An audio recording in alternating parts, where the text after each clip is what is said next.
for your fan? In English, please. This is the last. So very much talent. আসলেই আমাদের অপু বিশ্বাস দিদি so much very talent. Apu Biswas দিদি be like কি একটা ইংলিশে কথা বললাম, আমারে তো কেউ ছাড়ছেই না। নিজের একটু বুবলির মতো স্মার্ট দেখাইতে গিয়ে কি বিপদেই না পড়লাম। ইংলিশ দেখে আমার পিছনে পইড়া গেছে। কথা ওইটা না, কথা হচ্ছে দিদি আপনারে জিগাইলো কি আর আপনি উত্তর দিতেছেন কি?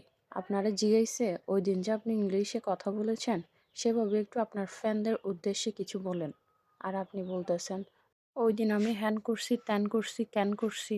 এসব তো বলে নাই। আপনারা বলছে ইংলিশে একটু আপনার ফ্যানদের উদ্দেশ্যে কিছু বলেন।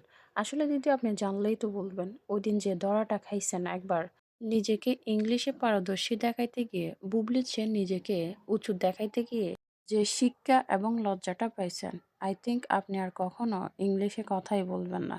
যাই হোক, এখন অনেকেই আমাকে বলতে পারেন, তাইলে আপনি কি পারেন? ভাই আমি পারি না। আমি এত ইংলিশ পারি না, বাংলাটাও ভালোভাবে পারি না।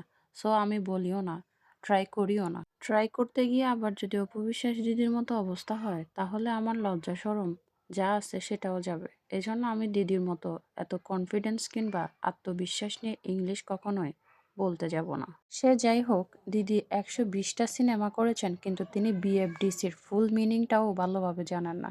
আহারে, আবার নিজেকে সুপারস্টার দাবি করা অপু বিশ্বাসের লজ্জার আর শেষ কোথায়? আমি তো চিন্তায় আছি দিদি সুপারস্টারের মানেটা জানেন কিনা। অনেকেই তাকে প্রশ্ন করলে হয়তো বোঝা যাবে যে সুপারস্টারের মানেটা তিনি আসলে জানেন কিনা, তাকে আন্দাজে নিজেকে বড় প্রমাণ করতে গিয়ে সুপারস্টার দাবি করে ফেলেছেন।